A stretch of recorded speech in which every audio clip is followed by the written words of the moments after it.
I feel so honored to be joined by so many people all around the world.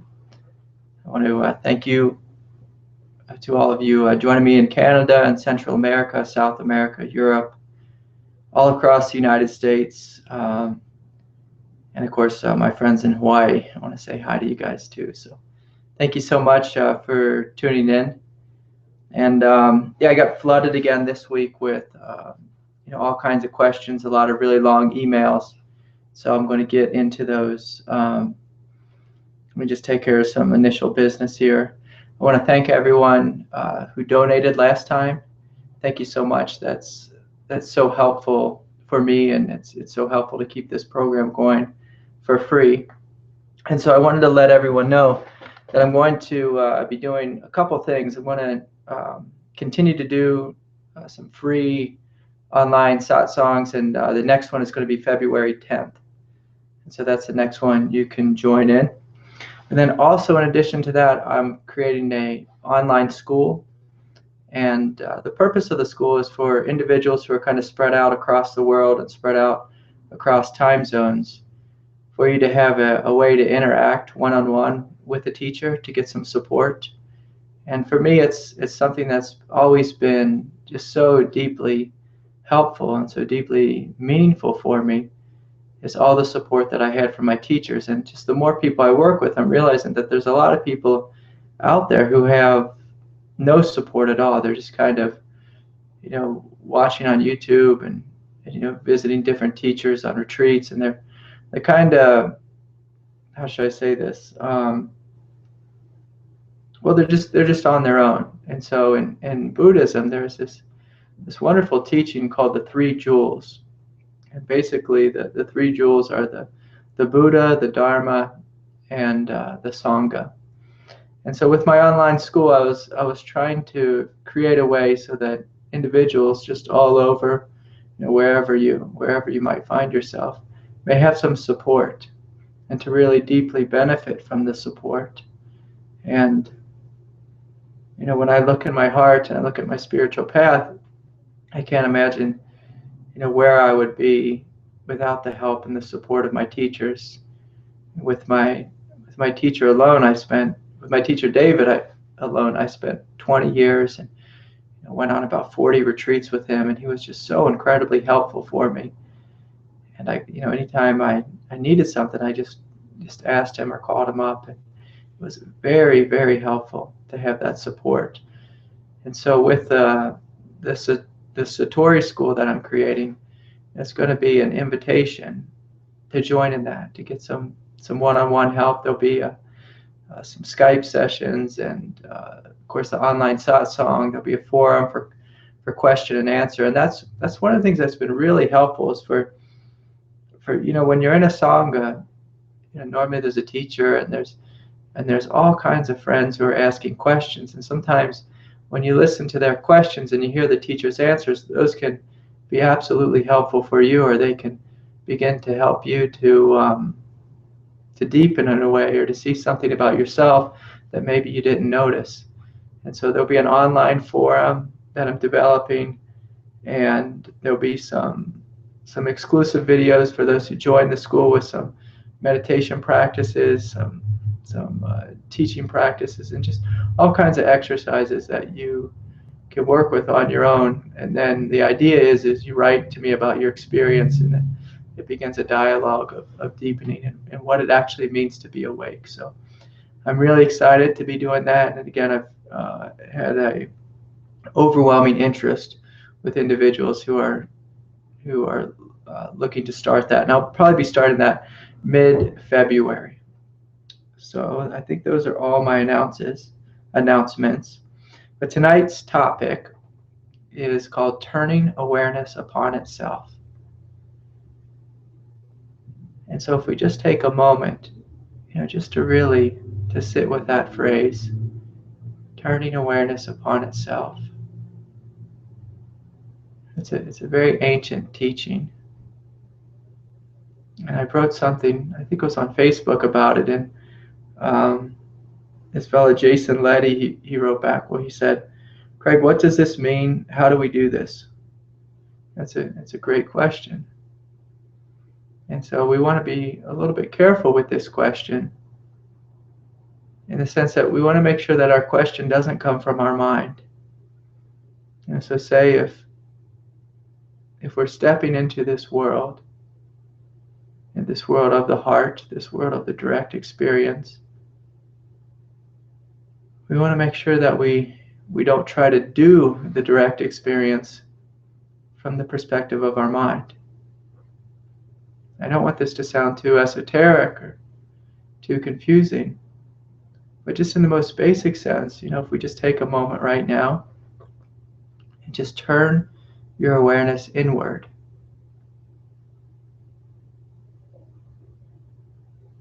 What do you notice that's here? What do you see? What do you experience?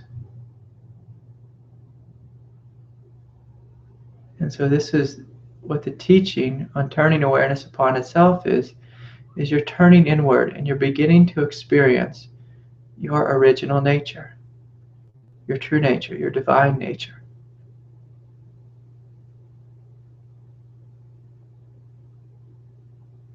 And so if you turn inward and you just notice the silence that's here, the openness that's here, an awake sense of awareness, luminosity, and divinity. And this is what the spiritual path is about. It's about waking up to your true nature and then living from this nature, allowing this nature to come forward and to lead you, to guide you.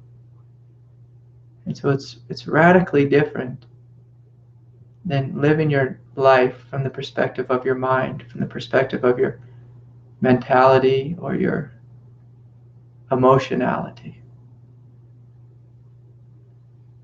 And it's not that there's anything wrong with your mind, and there's nothing wrong with your emotions. They're actually quite wonderful. I'm not one of those teachers who has a big problem with our egoic nature. If you're given the choice between living in your egoic nature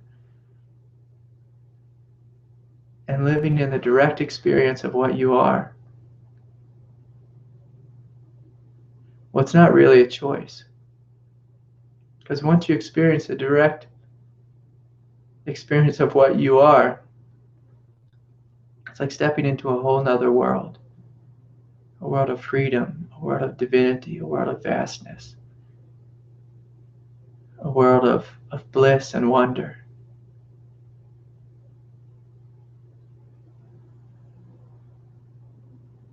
But not many people know this world. Not many people live from this world.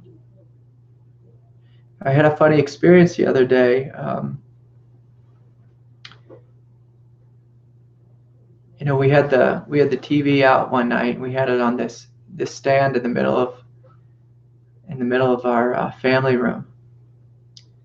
And somebody recently gave us a TV, and it's quite a large TV. And I seem to find myself to be one of those individuals who has trouble seeing, even with glasses. And so I put the TV on a little stand, and I brought it, kind of close to the couch so me and my family could watch something. And then, the night ended, and my wife was cleaning up around the house. And she wanted to move a chair from the kitchen into the family room. And she picked up this big chair, and she walked across the family room. And she ran into the TV with the chair and knocked it over. And so the TV fell to the floor and it broke. And, I harassed her a little bit about it, but we had a good laugh in the end. But I was really thinking about that experience, and in a sense, that's what it's like when we live in our egoic nature. It's like we're carrying around a big chair in front of us, like a big block in front of us where we can't see clearly. And of course, I'm not saying that my wife was doing anything wrong. I mean, she's quite busy because she has we have a little baby, and she's just running around, always cleaning up after the baby and chasing the baby. And so, it's not like it's her fault in any way. But I thought this is what it's like to live in our egoic realities. We we are living with this giant projection in front of us, this giant block, and we just don't see clearly. And so when we wake up, that block, it dissolves, it falls to the ground, it crumbles, it heals, it transforms. And then we see and experience reality for what it is, for exactly what it is. Not in a cold, dead scientific way, but if we really look at reality, if you look out, at the room you're sitting in, and just, can you notice the space in the room? Can you notice the silence in the room? Can you notice the aliveness of the wall? Or even if you look at a wall or the ceiling, if you look at it very closely in a very open way, you can notice that it's moving, that it's dancing with color, with light, that it's not some solid, static thing. And so the same is true when we turn awareness upon itself, is when we look inward. We notice that what we are is awake, alive, dancing with divinity. It is such an incredible mystery, this thing which we are. It is so amazing. It is so profound. And if you give yourself over to this experience, if you surrender to this experience, your whole world changes, your whole reality changes. You don't become just limited in just some small mental perspective.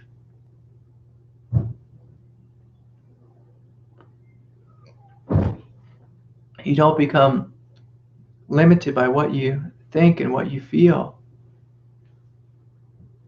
You step into the world of divinity.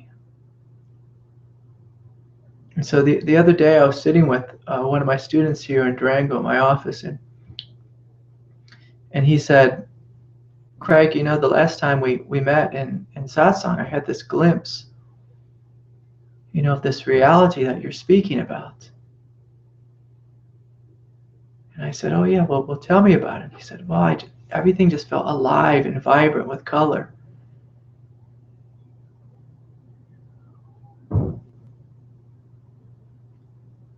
And I thought, oh, how wonderful this is. And for a moment I said, doesn't everyone have this experience all the time?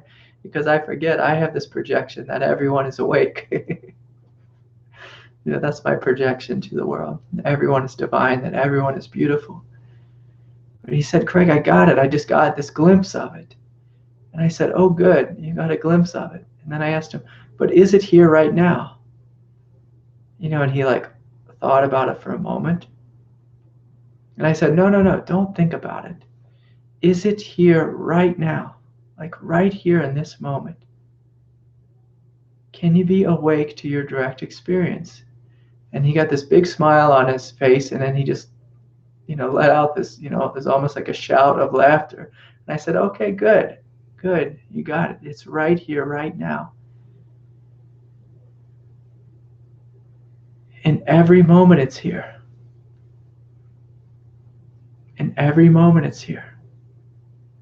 But we're busy carrying around this big block in front of us, this big projection in front of us, and so we don't see what's here.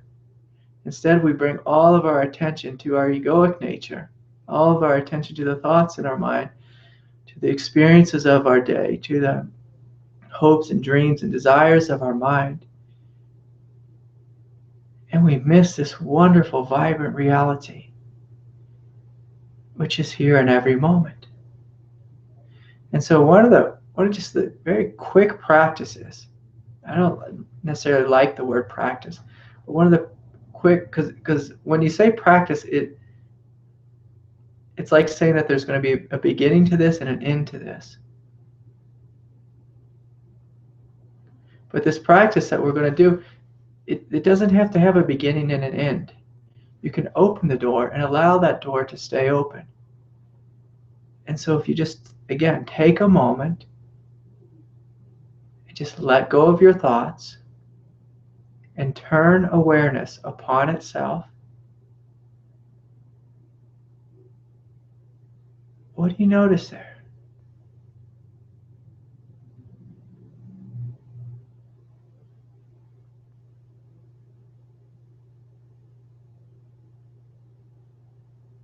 And so if you don't look for an answer in your mind, just look to your direct experience.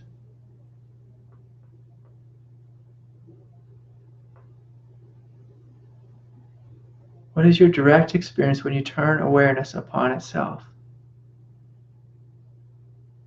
Can you notice this silence? Can you notice this openness? Can you notice this awake, luminous, mysterious force of awareness? And can you notice it not as something outside of yourself, but as your very nature? And then so if we deepen this experience, because most people, they assume that awareness is here, it's in the center of their mind, and that, to some extent is true. But also if we try it with our heart, if we turn inward and experience our heart, that awake sense of aliveness in the heart, not your physical heart, not your emotional heart, but that awake sense of aliveness in your heart. What is that like? Can you notice a sense of light there, a sense of peace, a sense of innocence and beauty? Again, this is our true nature. And the funny thing is it's here in every single moment. But most of us seem to miss this.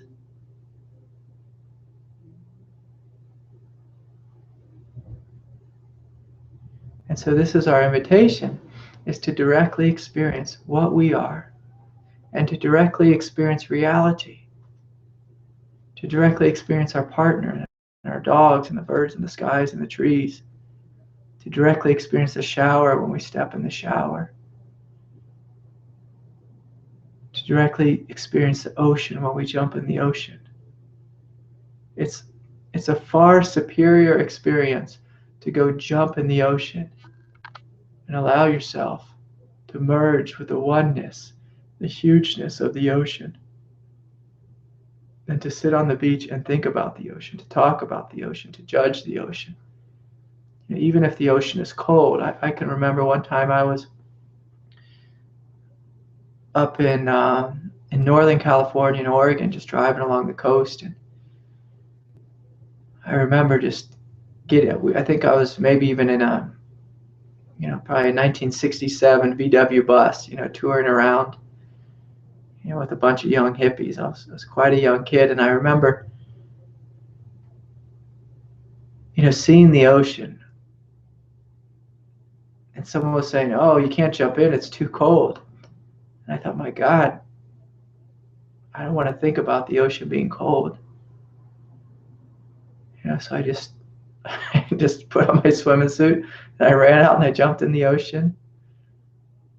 And it felt so alive. It felt so invigorating.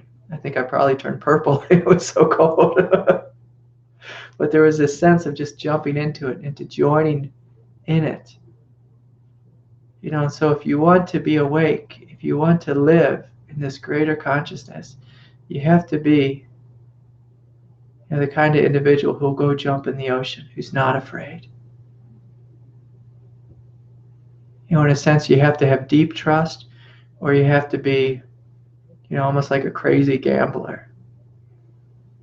I think I have both of those qualities. I'm just wanting to jump in. And so anyways, I'm going to get right into the questions. But while I'm answering the questions, the invitation is can you stay with your direct experience? Not only during the satsang tonight, but also throughout the rest of your life. Can you experiment with this? What am I directly experiencing right now in my heart? What am I directly experiencing in the space of my mind? What am I directly experiencing in my feet, in my hands? What is my direct experience of the sky, of this room? And can you begin to open more and more to receiving, something much greater than your limited egoic reality? So this is our ongoing invitation. Okay, so let's see what we have here for questions.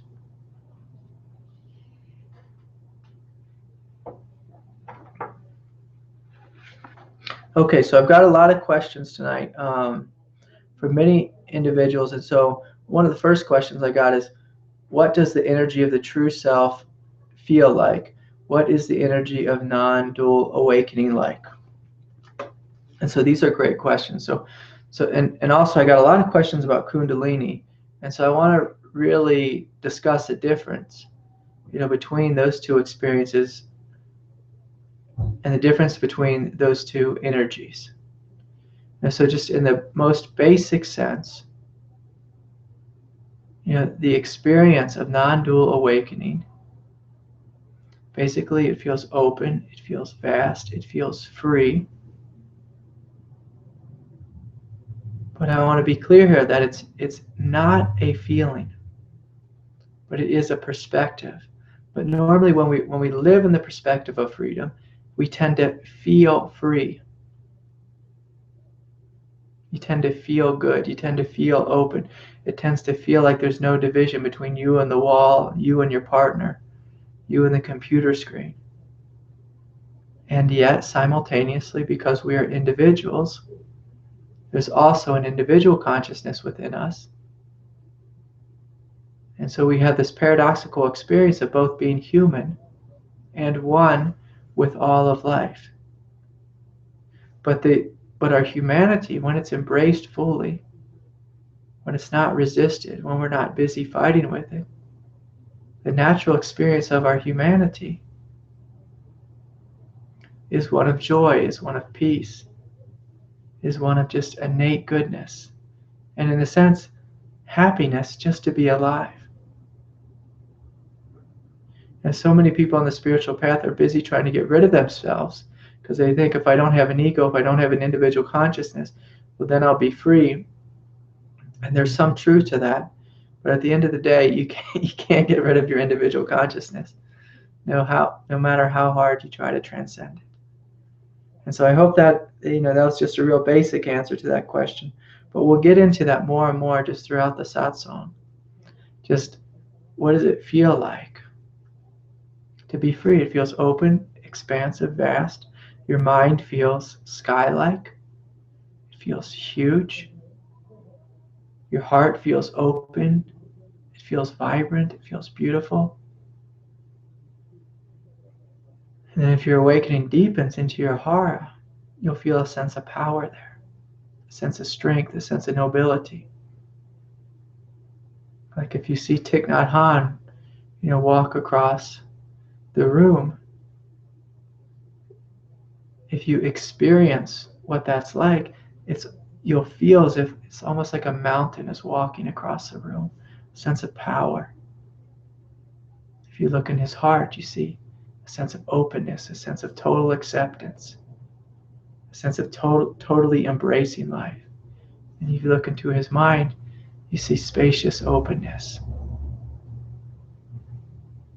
And so this is what it feels like in a very direct way.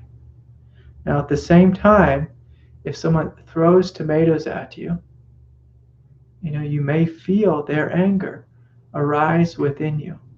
And that's okay too. If a dog is barking, you may feel that dog barking, and it may feel like the barking is arising within you, and it could be a paradoxical experience. If you're in a war zone and you see hell, you may start crying because you feel the pain of the people. And also you're individually, just because if you have an open heart and you walk into a painful situation, you will absolutely feel and experience pain. And some people have this thought that if I'm free, then I will never experience pain. And so I think I got a question from somebody about that. If I'm going to jump around a little bit here.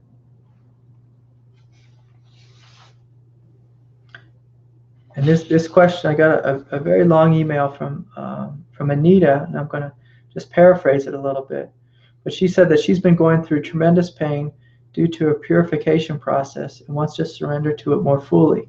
Do you think that once the attention permanently abides or rests in the unbounded and infinite, then the form or the person is free from the pain-pleasure principle, and peace of mind are one's natural body reality.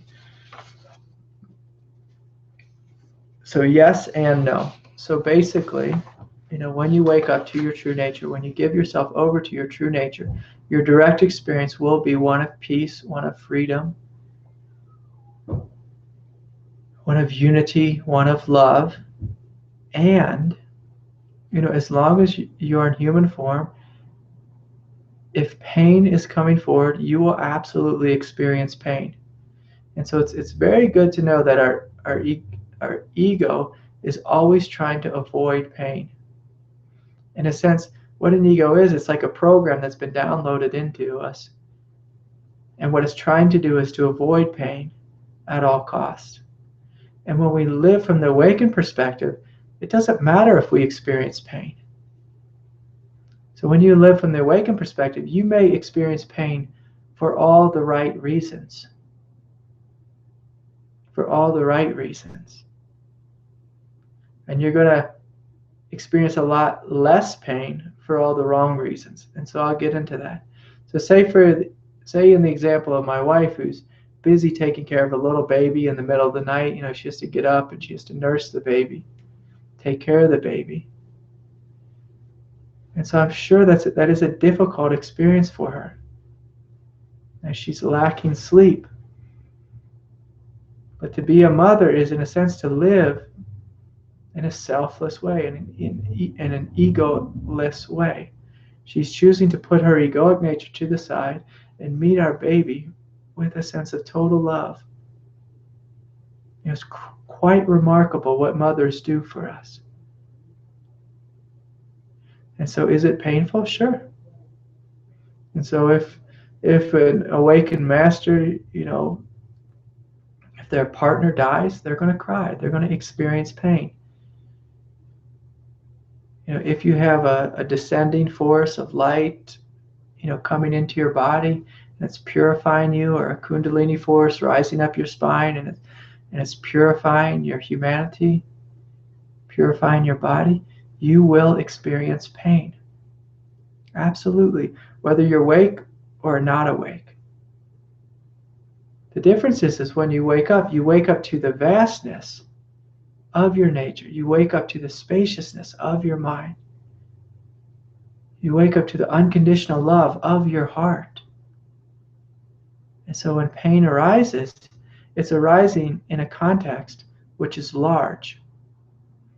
Versus when you're living in your egoic reality, it's like living in tunnel vision. Your context is quite small. And so when pain arises in a context which is quite small, well, it's very painful. It's like when you're a little kid and you want a cookie and your mommy says no. Your cookie is the totality of your reality in that moment. And so you have a tantrum. When you're an adult, and someone says, no, you can't have a cookie. You say, okay. It's not a big deal. Of course, as an adult, you can go out and buy one yourself. But anyways. So the context of awakening is vast, is infinite. But did Jesus suffer when he was nailed to a cross? Absolutely. Did the Buddha suffer when he was poisoned? Absolutely. But the suffering is taking place within a vaster context. And so if your context is vast, then suffering, it doesn't bother you as much. You still feel the pain. And oftentimes when you're awake, you actually feel pain more. If you live with a wide open heart, you feel the pain of the planet. You feel the pain of people who walk into the room. You feel their hurt, their struggles, their worries. But again, because you have a large context, it doesn't hurt as much. Or if you're willing to feel it fully, that experience of pain, say it doesn't move you as much. Whereas when we experience pain, when we are experiencing pain from a limited egoic reality, well, all we want to do is run away from it. We make terrible decisions. We fight, we argue, we lash out. We do all kinds of terrible things when we are lost in our egoic tunnel vision. And so I hope that was helpful to you, Anita. It can be quite difficult, if you're going through, whether it's a kundalini awakening or, just experiencing a purifying energy from God. It can be quite difficult to go through those experiences alone. So my heart goes out to you. In a sense, that's one of the greatest things that my teachers gave me, was they were able to help me, as I walked through those doors, as I walked through those worlds. In a sense, they're able to hold my hand, to some extent, while I walked through all of those. And, I guess I continued to walk through those. And so I want to go back and to talk about the various kinds of energy. So a lot of people ask me about kundalini awakening, non-dual awakening, and experiences of grace.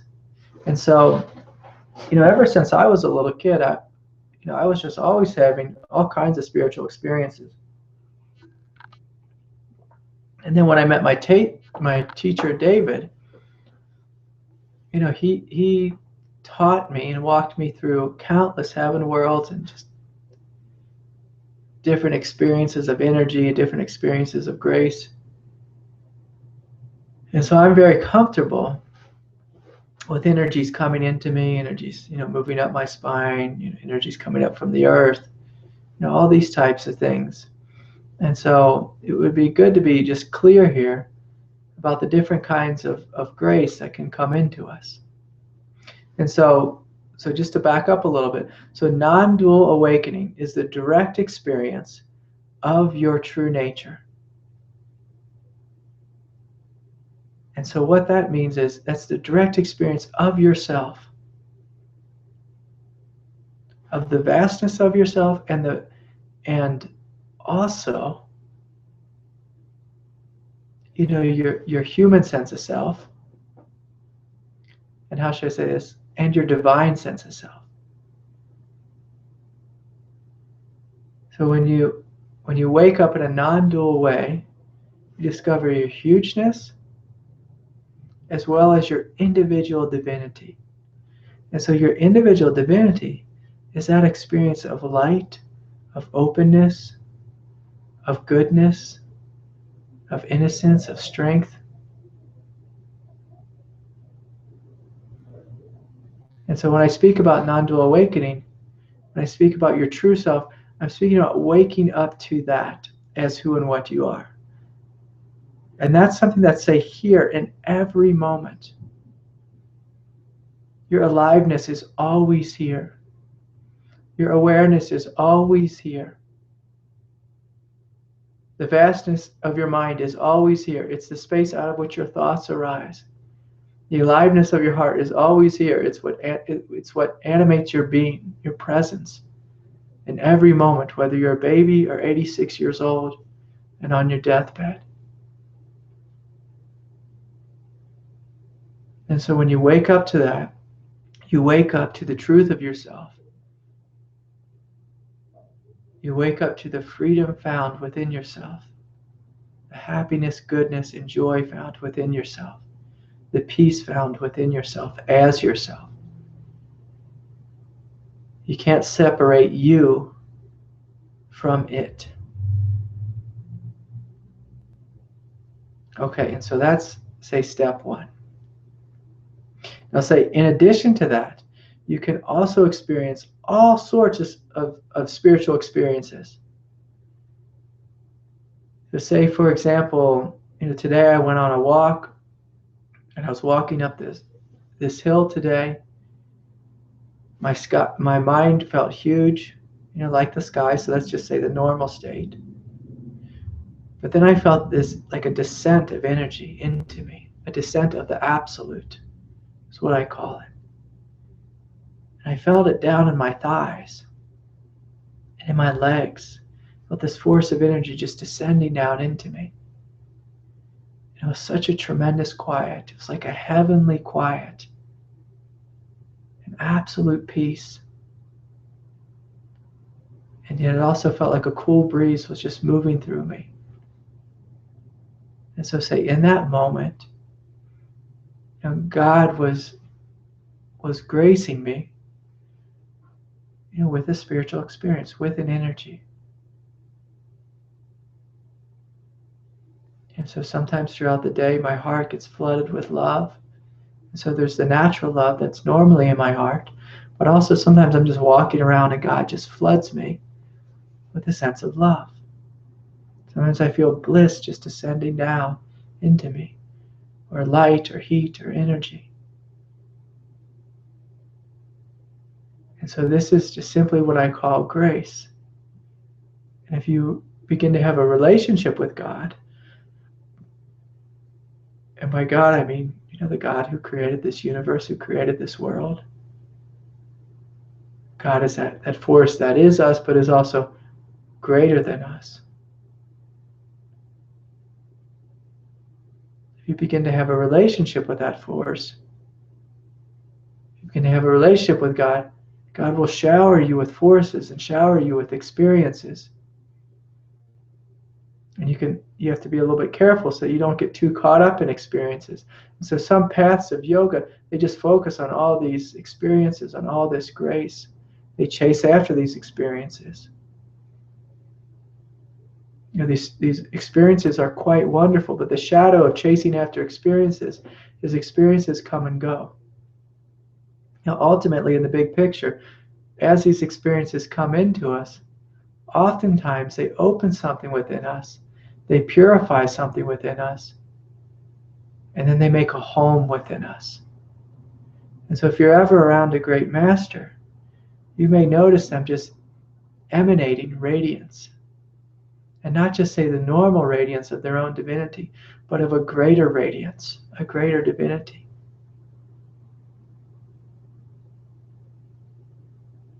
And so in the path I was trained in, we open to these forces, we open to these movements of grace, and allow these graces to move through us and establish themselves in us, as us.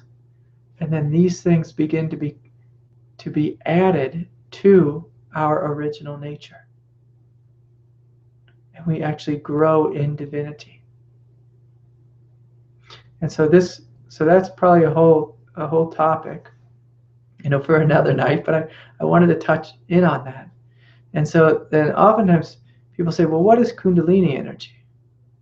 And oftentimes people say, well, I had this experience, I felt this radiance, I felt this movement of energy within me, and they call it kundalini energy.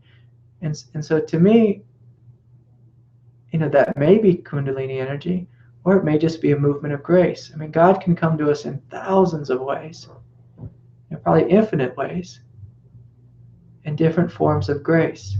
So if you feel your heart chakra opening and you feel a movement of love within you, that may be a movement of grace from the divine, or it may be a movement of kundalini.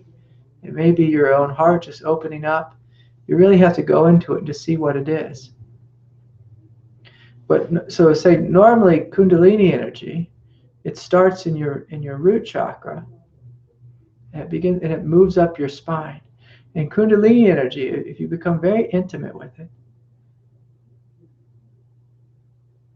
it's an evolutionary force, it's a creative force, it's a powerful force. It's like the force of the Big Bang. It's a rising force. And this force, it works its way through all the different chakras. It goes up your spine, pours out the top of your head. And so this energy is quite different than, say, like a heavenly energy. And so, the more conscious you become, the more sensitive you become, you may notice that there's all these different energies. So say if you walk into a Catholic church, you may notice a very, how should I say this, very bright sense of light there. Sense of light and a sense of love. Then if you walk into a Jewish synagogue, you might have a different experience of energy. I once walked into I'm losing the word right now.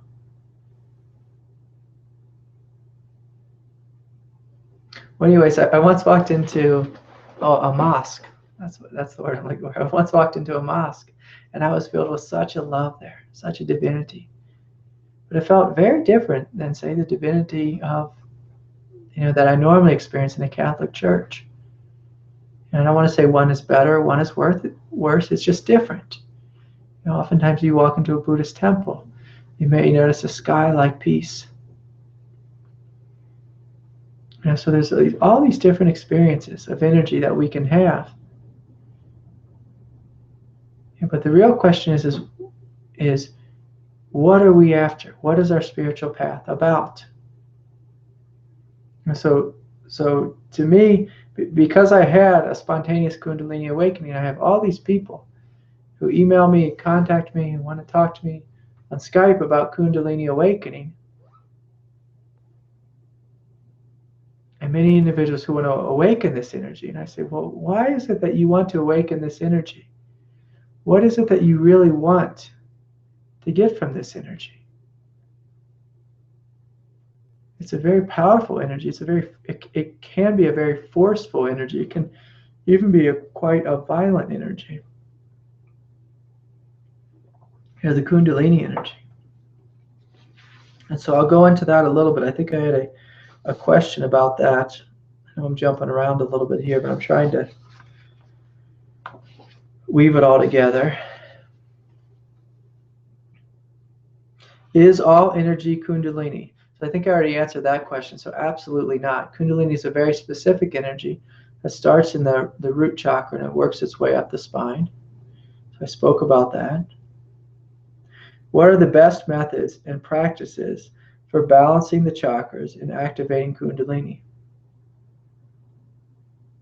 And so with this question here, I'm just going to have a strong word of caution in the sense that I don't teach activating Kundalini because I think it can be quite dangerous unless you have a qualified teacher who can guide you through that process. And even with a qualified teacher, it can be quite a wild ride. I've had countless people contact me saying they're having all kinds of bizarre neurological problems, from forcing the Kundalini, from trying to activate it, from pushing energy. And so you really want to look at what is your spiritual path about. To me, my spiritual path has always been about freedom. What does it mean to be free? What does it mean to be human? This is what the spiritual path has been about for me.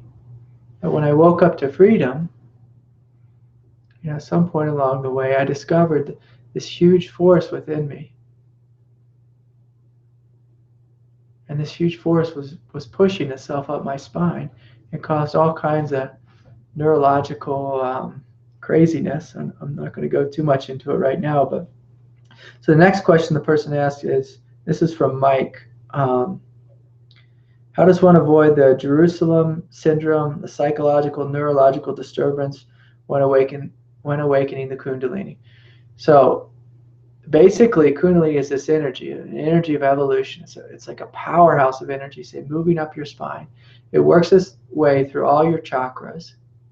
And as it does so, it's purifying the chakra. It's pushing out anything which is unhelpful, unnecessary, anything which is neurotic or confused or limited.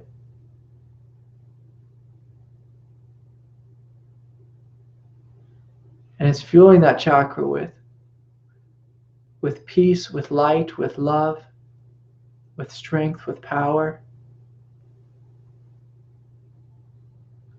And so it's very much, how should I say this, like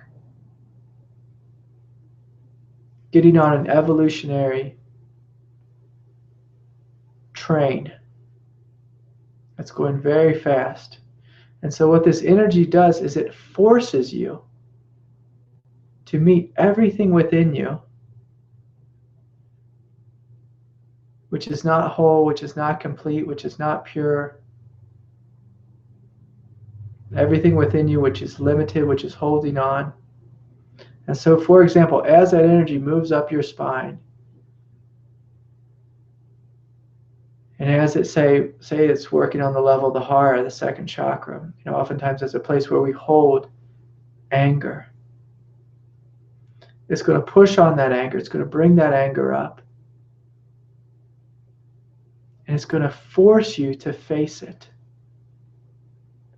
And the invitation is can you open to that anger and meet it with love, a complete and total embrace of love?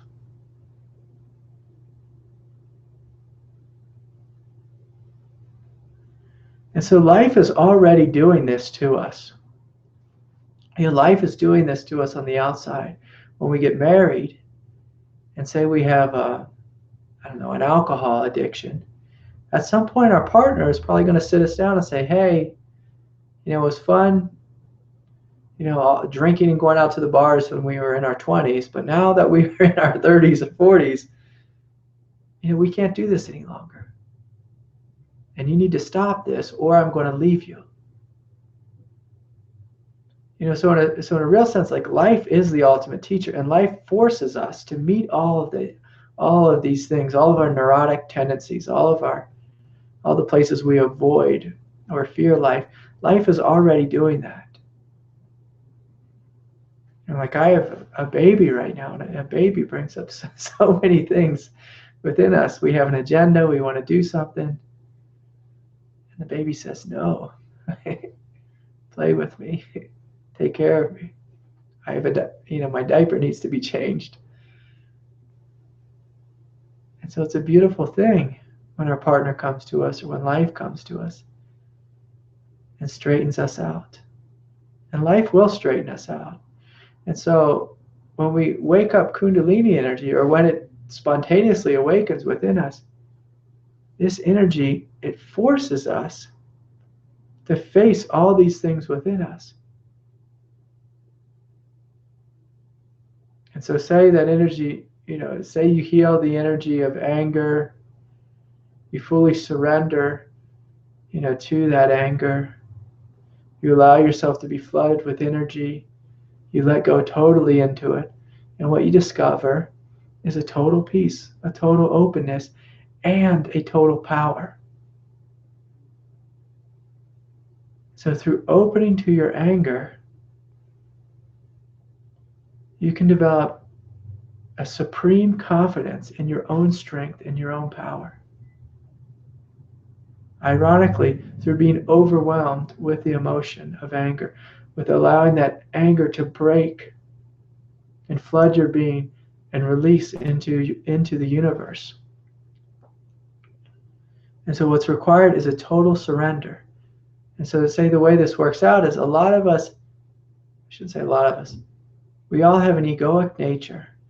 And one of the primary jobs of the egoic nature is to control our experience, our inner experience and our outer experience.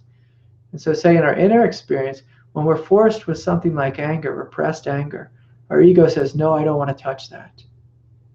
But say this kundalini force is pushing on that anger, forcing us to face it. And we open to that anger. And the ego comes forward again and says, no, let's close it down. I don't want to touch it. It's too much. It's too overwhelming. And so the invitation in that moment is to say, it's okay. I'm going to allow myself to be totally overwhelmed by this anger. I'm going to trust in my own innate goodness. I'm going to trust that I'm not going to do something crazy with this anger. I'm going to open fully and allow this anger to pass through me. Almost like if you're standing on the beach and just allowed a wave from the ocean just to pour over you.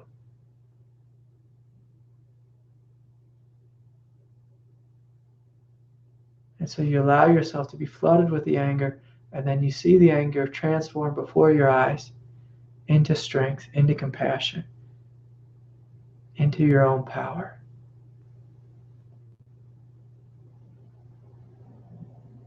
And so this is what the kundalini energy does, is it forces you to face all these energies within you. And it gives you a choice. Are you going to surrender to the kundalini energy? Or are you going to align with your ego and fight it? If you align with your ego and fight it, you will experience a lot of pain, a lot of suffering. If you fully surrender to the energy, and to the awakened energy, to the evolutionary energy, your humanity transforms into something greater, into something quite powerful.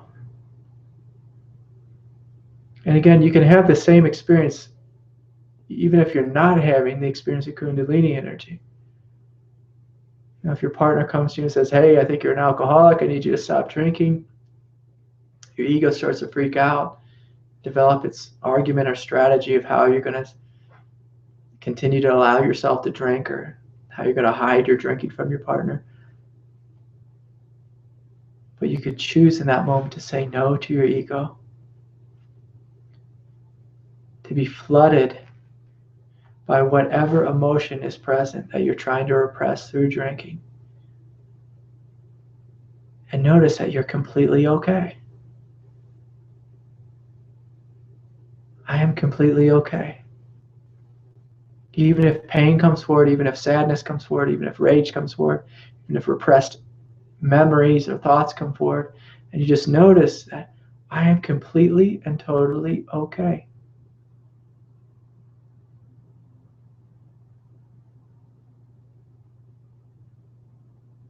And the more and more you give yourself over to the sense of being fully and completely okay,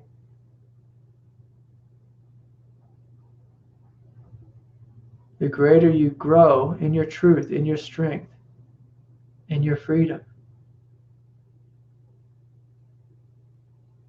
And so we can all do this, whether we're experiencing kundalini energy or not.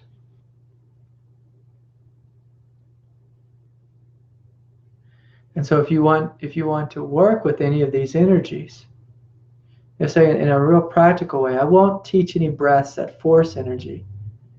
But as you sit down and you meditate, you can just go through all the different chakra centers within you and just notice what's there. Am I holding myself tight there? Am I tense in my belly? Am I tense in my solar plexus? Is there pain in my chest? Or feeling of confusion or panic? And the invitation is can you work with these energies? And so say in a very practical way, say this was a part of your morning meditation. You start with your crown chakra, you open to it. You feel there's a sense of divinity there. You come to the space of your mind. You notice that there's a lot of confusion in your mind. But you give yourself permission to align with that quiet space out of which your confusion is arising. And you allow that confusion to dissipate. You allow yourself permission to be completely clear. You bring this clarity down into your throat. Notice, what is it in my throat? Oh, I'm noticing a pain or a tension in my throat. You open to that. You see what you notice there. Oh, there's something here in my throat. There's a memory of when my father told me I wasn't allowed to speak. Or when the teacher told me I had to be quiet and sit in the corner, or whatever it is. You feel that pain that's there. You open to it. You meet it with a total sense of love. And as you do, the pain releases. And there's a deeper sense of clarity and power in your throat. And you go one by one through your chakra centers. And because these centers, we tend to repress energy there. We tend to hold energy there. We tend to hold emotions there. We tend to hold the past there. And as long as we hold pain there, or repress anything within them, then these energies, they will not be clear conduits of divinity.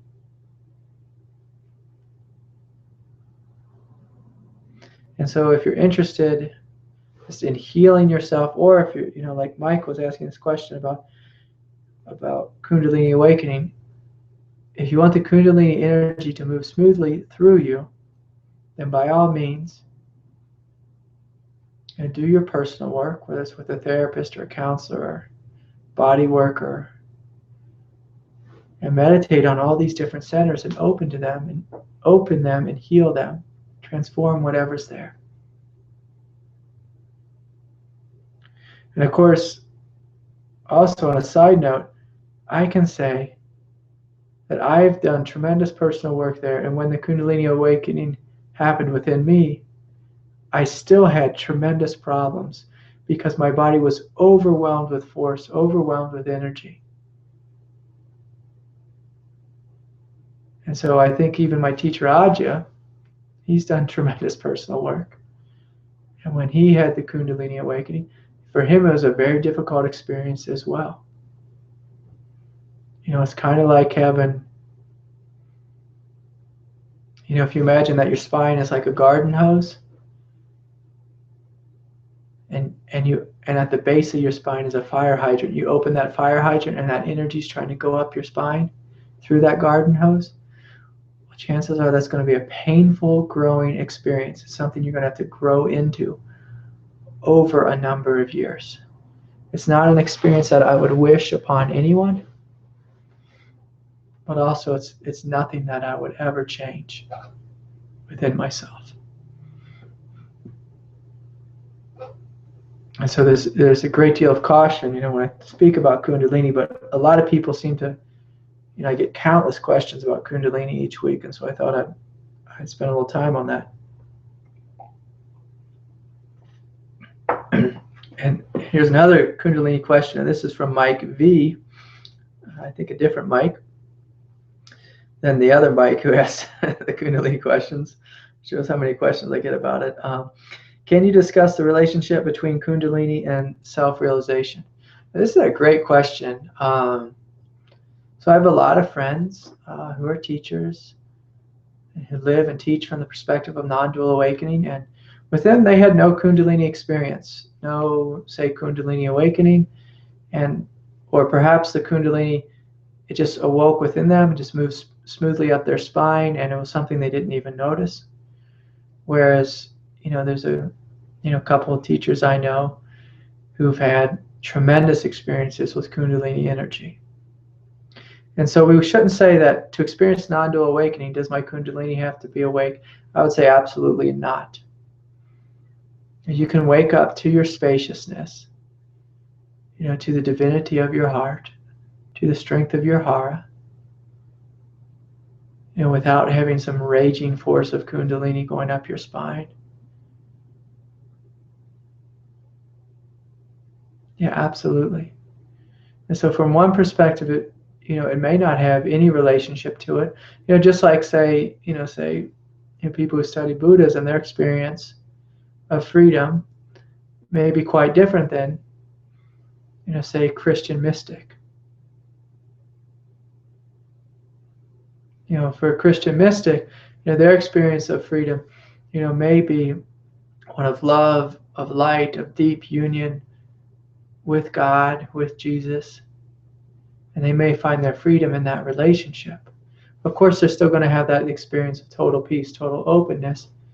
But a Buddhist, their experience of non-dual awakening may be focused on a sky-like mind, emptiness, very, absolutely clear, without, some huge heart-opening, overwhelming experience of love and Christ consciousness. And so, yeah, there's all different types of experiences, all different types of awakening. We don't want to get too complicated in that, but I could also say that they're absolutely related. In the sense that I try to look at there's two main awakenings, and perhaps three main awakenings. But one is the vast empty experience of God. Let's say a very Buddhist experience of awakening, a very Buddhist perspective. But also God is this dynamic nature, this dynamic power, in form. And to me, that's what the kundalini energy is about. It's about waking up to your evolutionary nature. And so say God is the vast emptiness, but God is also dynamic power, dynamic grace in form, in the form of you, of me, of this whole planet, this whole universe, is the dynamic expression of God. And so from one perspective, yeah, that, say, the kundalini awakening is getting in touch with that dynamic nature in a very evolutionary sense. In a very evolutionary sense. And by that I mean the sense of, say, the Big Bang at the beginning of time. Once there was nothing, and then out of nowhere there was this huge force that caused all of creation. And that's what I see the kundalini energy as. It's not an energy that sees good or bad. It doesn't care how you feel. It doesn't care what your experience is. What it cares for is continual evolution. So to me, that's what kundalini is continual evolution. It's a force of evolution.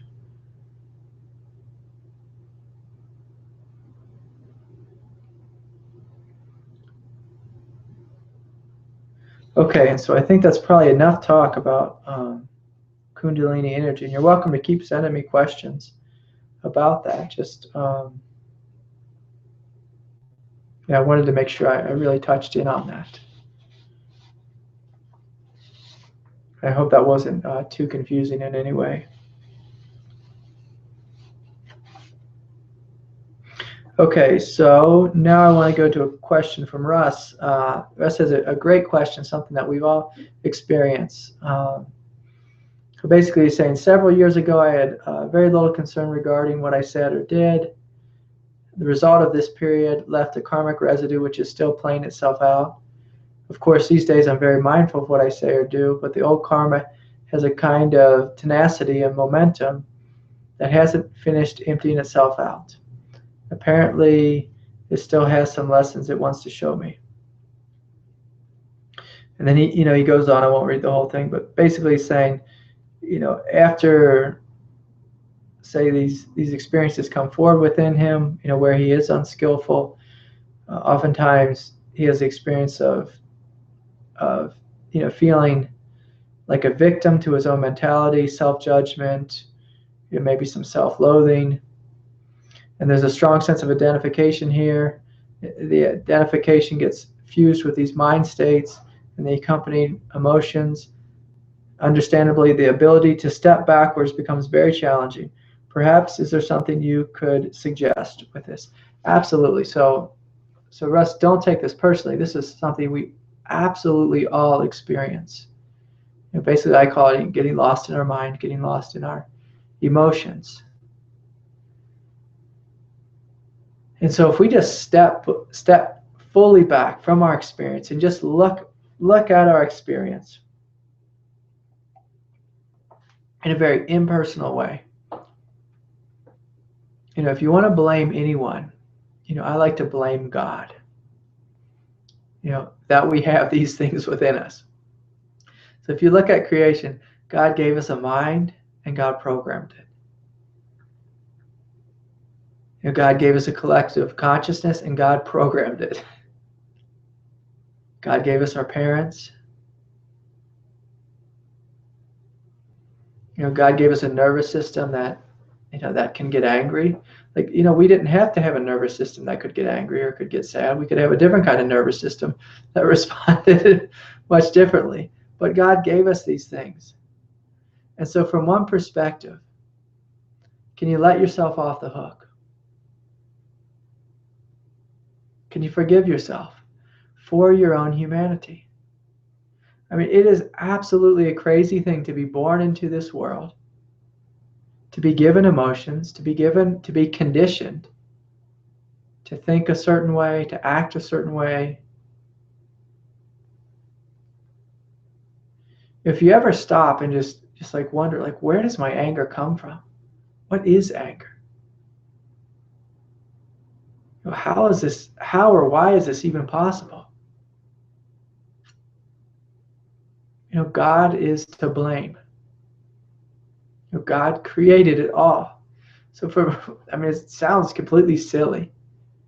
And in a way, I'm not telling you, don't be responsible for your actions. We are absolutely responsible for our actions. But from a different perspective, can you just let yourself off the hook and just know that God created this world, God created our humanness. And can you forgive yourself for being human? Or can you start there, just a simple forgiveness?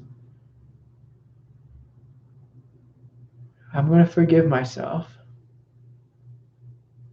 for my humanity. And so when you start there, if you notice, you may feel like a sense of lightheartedness. Almost like it's not our fault for being human.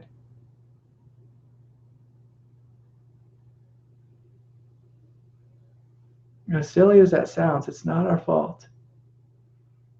Of course, we are human, and when we grow into to being adults and to being conscious, of course, when we see this collective consciousness come forward within us, if we see parts of our consciousness which say come out of our mouth and are ugly, can we meet that ugliness with love? With love. Can you love the aspects of yourself which are hurt, which are wounded, which are stuck? Can you love them? And so if you look at what that practically means, if a little kid came to you and they were being angry and mean, you could tell them to shut up. And chances are they're going to continue to be mean. You can judge them. Say, you're a bad kid, go stand in the corner. And chances are they're going to continue to be mean. Or you can meet them with love. You can get down on your knees. You can embrace them. You can look them in the eyes and say, hey, what are you really trying to say? What do you really need here? What's really going on? And so you can ask your ego these same things. What's really going on? When you listen fully and completely and deeply to your ego, the feeling naturally releases and it heals. And so by listening to it, I mean when you're willing to feel its pain. When your lover comes to you and she's in tremendous pain, if you hold her, hold him and embrace him, they have a good cry, and oftentimes they feel better. They feel more whole, more secure, more solid. And so can we work with our emotions the same way? If you feel yourself getting tight, getting tense, and you know you're going to say the wrong thing, then by all means leave the situation. Walk out the door, go to the potty, do whatever you need to do to behave yourself.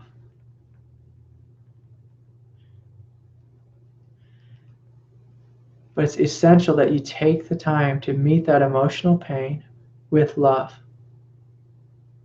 And so if we have a strong egoic tendency, or to use your word, a strong karmic tendency, in a sense that's really what karma means. Karma means inertia.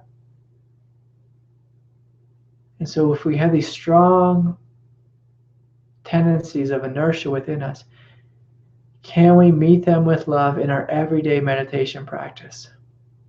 Can we meet them with love in our everyday yoga practice? Can we meet them with love in our prayer practice? Can we meet them with love in therapy? And when we go to body work, whatever it is, when we go get a massage, can we meet our pain with love? Can we embrace it? Can we feel it? Can we give ourselves permission to cry, to be human?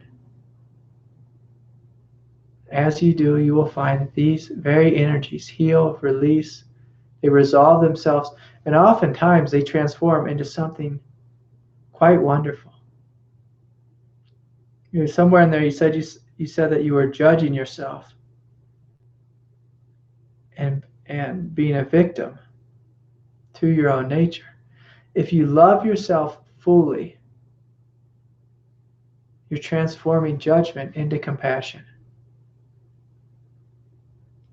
And if you courageously love the parts of yourself which are ugly, you're no longer a victim. You are very much standing in your power. True power is a willingness to love everything within you and everything around you, to meet it totally. So it's a beautiful question. It's a beautiful question. And we could even say, relate this back to, say, all that kundalini energy, kundalini questions. If you're feeling in one of your chakra centers, a sense of anger, can you open to it? Can you experience that anger? Can you feel the heat, the rage of that anger? Can you let it move through you? Can you bite your tongue and not allow that energy to come out your mouth and say harmful or unskillful speech?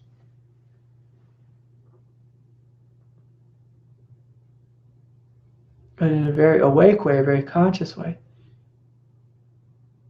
Meet yourself with love and speak your truth.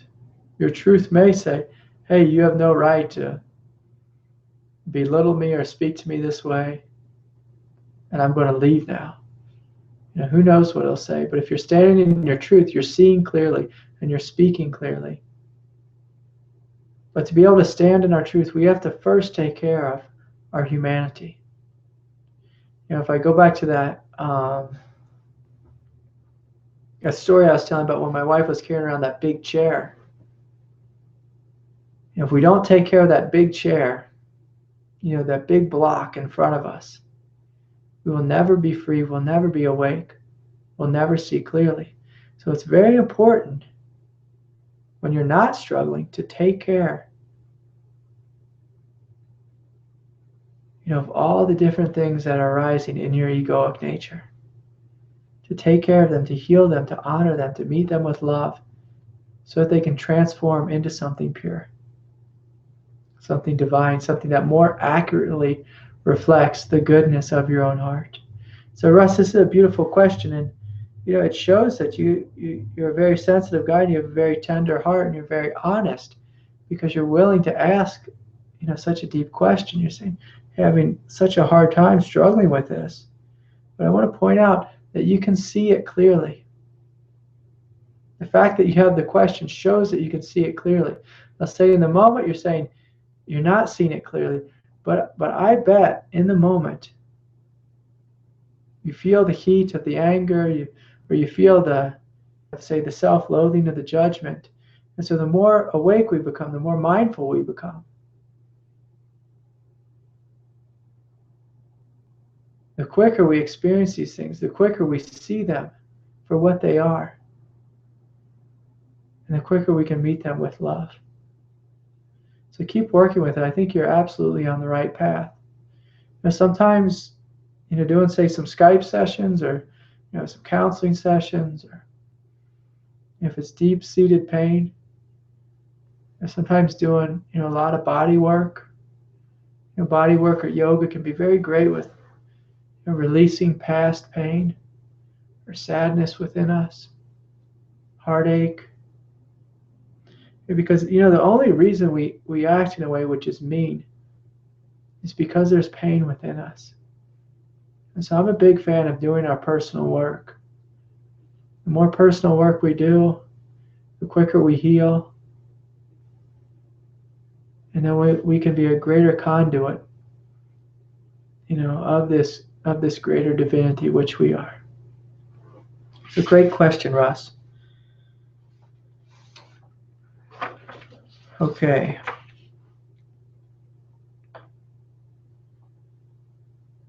I probably should have answered this question in the beginning, but this is from Gary. And okay, so Gary asks, I find the reference to the heart to mean different things to different teachers.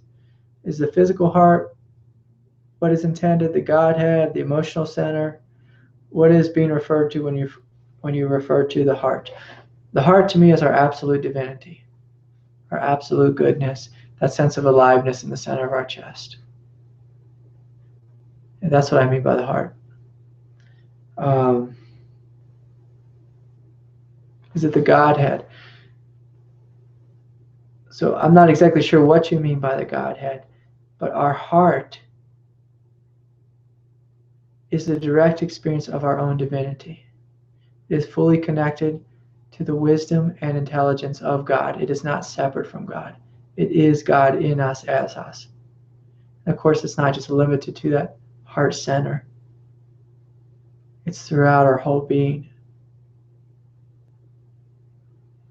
But I tell people, when people ask me about prayer, they say, should I pray? I say, well, you can either pray to God or ask your heart. You'll get the same answer because it's the same truth. It's the same truth. So if you like to look up to God and pray to God and listen to God's voice, when God's voice comes, it comes through your own heart. When your heart speaks, that's God speaking in you as you. So that's what I mean by the heart. It's a great question.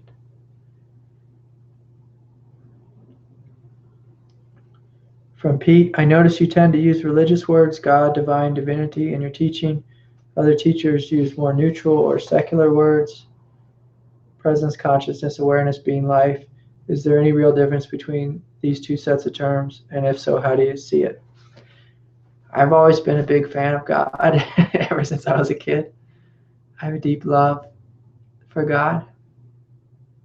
And so when I speak about God, I'm speaking about a force that created this whole universe, this whole world, a force much greater than ourselves. And paradoxically, it's not a force separate from us. And so being human it's a funny thing. It's quite a paradoxical experience. To say that I am the God of the universe that creates all of creation, it would be quite arrogant. It would be quite, crazy. I might get locked up for saying something like that. So when I speak about God, when I pray to God, when I open to God, I'm opening to a force greater than myself.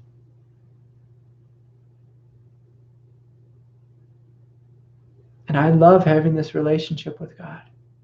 To me, it's such a meaningful does not do it justice.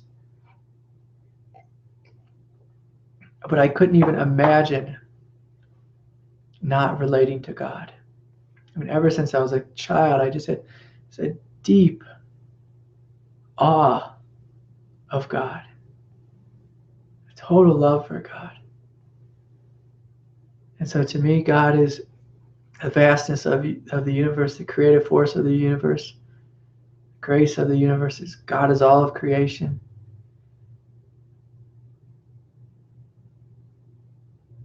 I don't mean God is some guy in the sky with a beard who's going to judge us. I don't have an archaic or anthropomorphic idea of God. To me, God is the aliveness that I feel in my heart, the beauty and divinity I see when I look out at all of creation. But I am also very clear that there is a God much greater than my own self. And I bow before that God again and again. And I open to her movement in me. I open to her wisdom, to her truth. In a sense, being free, from one perspective, is being a slave to God, being a slave to truth, being a slave to freedom, being a slave to God's will.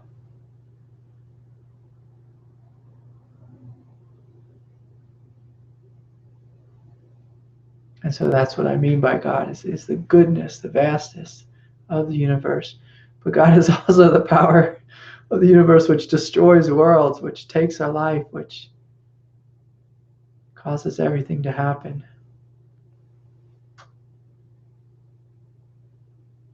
And so I hope that explains it. So our divinity, is that innate goodness? Is that innate wonder? Is that innate beauty? And by beauty, I don't mean just like beauty like something that's beautiful. I mean beauty like how divine is beautiful, how spring is beautiful, the ocean is beautiful. If you just look directly into your own eyes in the mirror, you will see a presence of absolute beauty, absolute divinity, sense of aliveness.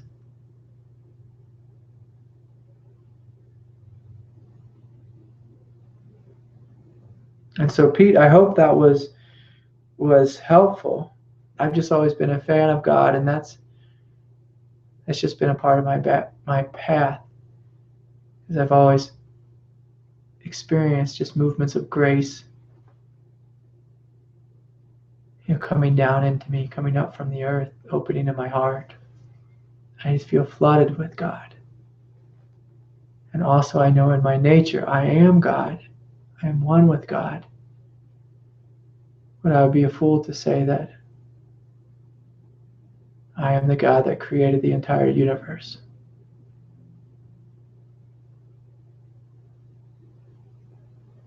And so I hope that makes sense. I guess what I'm really trying to convey is there's an honor and a humility there, and a deep respect, for the wisdom, the vastness, the hugeness of God. I find that same hugeness within myself. But it would be hard to admit that there's not some difference.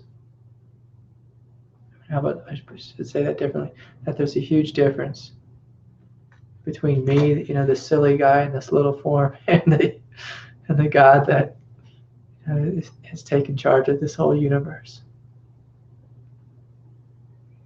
We are made from that God, as a part of that God. So it's a paradox. It's very difficult to speak about. So we are absolutely one with God, and yet there is something much greater than our own nature. So I hope that was helpful. Okay, we're getting near the end of our time. We still got a bunch of questions here. But let me see if I can get this. This was from Heather in Canada. I'm looking forward to joining the Satsang tomorrow night. Perhaps you'll talk about the teacher-student relationship. I understand from your back gap interview that when you studied with your teacher, David, he had you build a temple on a mountain in a seemingly tedious manner, kind of like how Marpa and Milarepa, how Marpa asked Milarepa to build the temple, then tear it down, stupa after stupa. Is this sort of devotion about purification, readying the mind to see the truth? How do you or non-dual schools in general approach purification in the guru-disciple relationship? How does one have a teacher-student relationship online? Okay, those are all great questions. So I've had many teachers, and they've taught me all kinds of things that have been so helpful to me. So my experience with David was very much a guru disciple relationship. I apprenticed with him for many years. I could probably still continue to apprentice with him and still continue to learn much more. And so, it's a great question. I guess the question for me is where to start. To me, it's just like, what are you looking for on the spiritual path? What is your spiritual path about? And what actually works for you? For some people, it's absolutely helpful to have a teacher. For me, it always was. Just you go to a teacher, they point out your shadows, they point out your misconceptions. You may spend years meditating, you go and you sit with a teacher and they just say one thing to you. And you wake up and you realize, oh my God, there's a hugeness that is right here. right here within me, and I didn't know it. So that's the value of a teacher, is they can open you up right away. Of course, you can open up right away by practicing on your own. The Buddha certainly did.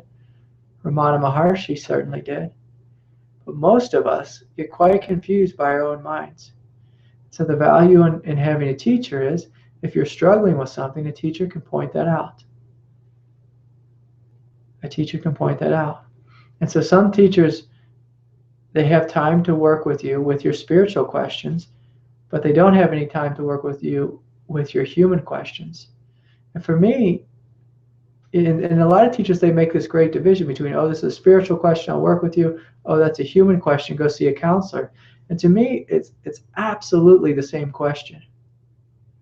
It's very difficult to wake up to your divinity if you're stuck in your humanity. And so to me, your humanity is your doorway to your divinity. And so I see no difference between working with your humanity and working with your divinity. No difference at all. If you focus on one or the other, you're going to end up being lopsided. And if you just focus on your humanity, so if you just go and work with, say, a traditional counselor, and you work with your self-esteem issues, you may heal your self-esteem, but you may have no idea what you are in an absolute sense. And so to me, I hold this perspective of, when I work with someone, I see their absolute goodness, their absolute divinity. And if you have a question about meditation, we talk about meditation. If you have a question about spirituality, kundalini awakening, working with the chakras, whatever, we talk about that. If you have a question about your practice, we talk about your practice. But also, all questions are welcome. If you're struggling with deep pain in your heart, or sadness, or anger, or rage, jealousy, confusion, turmoil, those are all doorways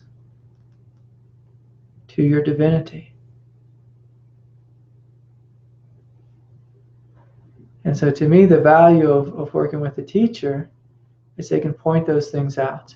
Now, as far as, say, the guru-teacher relationship, like Marpa and Milarepa, for those of you who don't know, that's, of course, an ancient Buddhist story,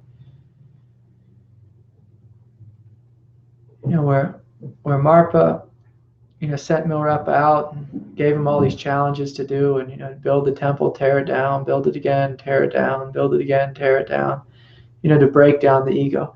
To me, so my teacher worked that way with me, and he also met me with unconditional love. He would sometimes harass me, make fun of me,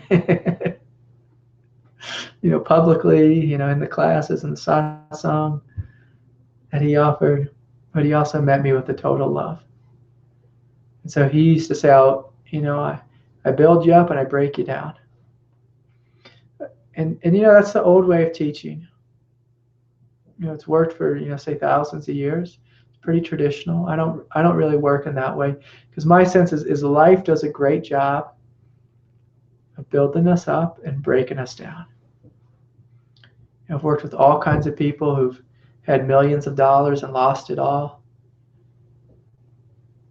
Who've had experiences of public humiliation. Life takes everything from us, brings us sickness, old age, and death. Takes our partners, takes our children, takes our pets, takes all of our thoughts, our beliefs. Life does a good job of building us up and breaking us down. And the way I work with individuals with that is I try to support them through that process. Through that process. So from one perspective, life is the ultimate teacher. But it's good to have some support along the way. It's good to have support. And that's one of the reasons why I created the school, is to provide individuals with support. They can actually have attention of the teacher. And I can do this, I can do this as much as I can. So say my teacher Aji, he can't meet with individuals anymore. He's just too busy. He's overwhelmed. You go to his retreat, there'll be 400 people there. You're lucky if you can have a moment to talk to him, during one of the sessions. What I wanted to offer when I started this school is to be able to have a relationship with someone, to have some support of a friend. Point out your shadows, or point out where you struggle, or help you along the way. And the reason I'm able to do this is because my teachers made time for me. And so I share this the same way my teachers shared it with me. I feel deeply honored to share it. And so can it work with an online relationship? It absolutely can, if you give yourself to it fully. There's a lot of people out there, they just go on YouTube, they watch a video, they jump to the next teacher, they watch another video. Sometimes they get something wonderful from it. Sometimes they read a book, they have an awakening. But if you're truly serious on the path, you'll see it is a progressive thing. Embodiment is a progressive thing. We're all human and we all struggle in different ways. We all have our shadows. So it's supremely important to have someone to point these out, to help you. And just the same way a college education is helpful, a kindergarten education is helpful. And so to me, that's what it's about. Can it work with an online experience? Absolutely it can. Sometimes I see my teachers online. It's absolutely helpful, absolutely transformative. But of course, it depends on how committed you are to the truth. And so say with my school, I'm going to present some teachings, I'm going to present a forum, for question and answers, a place to share. There'll be a sense of Sangha there, the ability to meet one-on-one with the teacher. All these things are helpful and are supportive. And so, of course, if we want to grow, if we want to change, if we want to transform,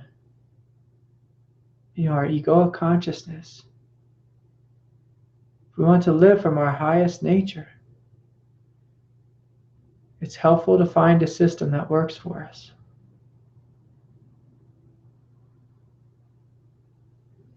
Like I was speaking about in the beginning, there's your relationship with the teacher, so that's the Buddha.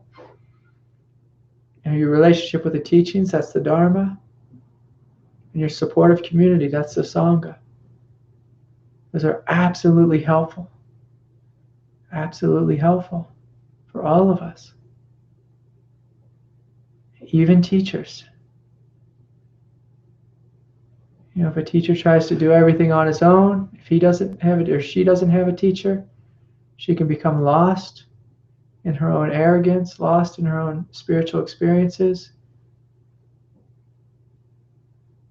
It's great to have a supportive Sangha, some friends who can meet you in this, who can support you in this in everyday life. It's so necessary to have a relationship with the teachings so that we're not lost in this world. It's very easy to get lost.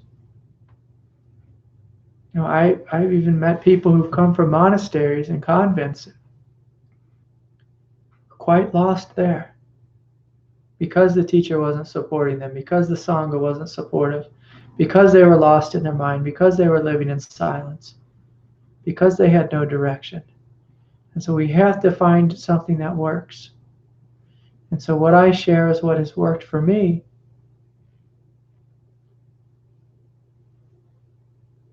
And of course, it's, I can't offer everything. Life offers us everything.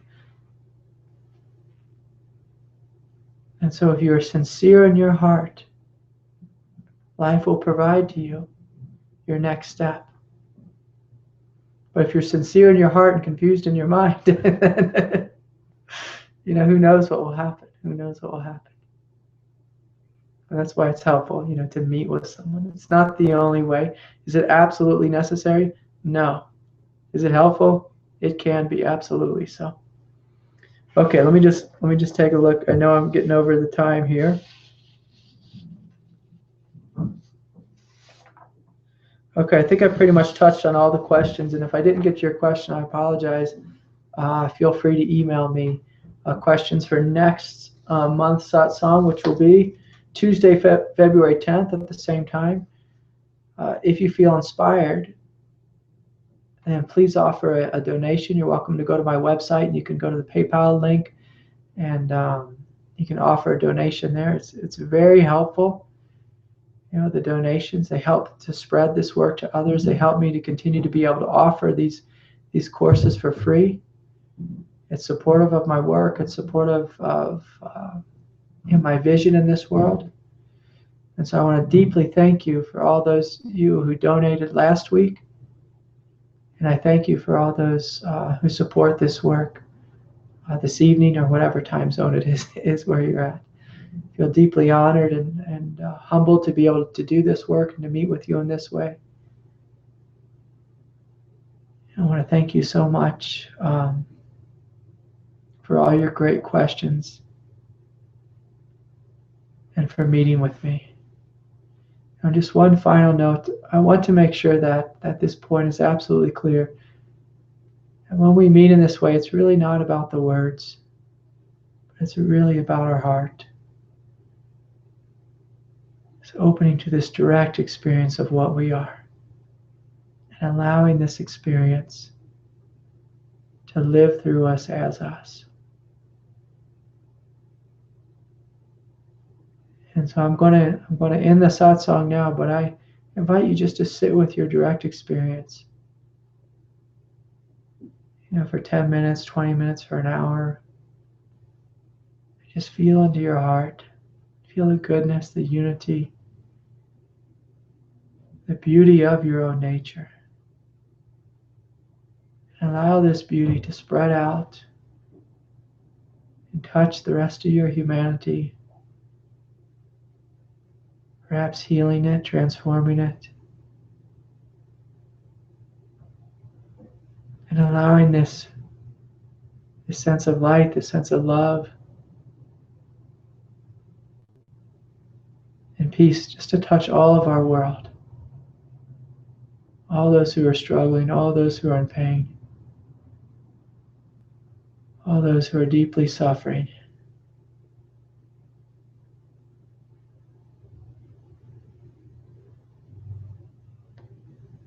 May all beings be happy. May all beings be peaceful. May all beings be free. Take good care.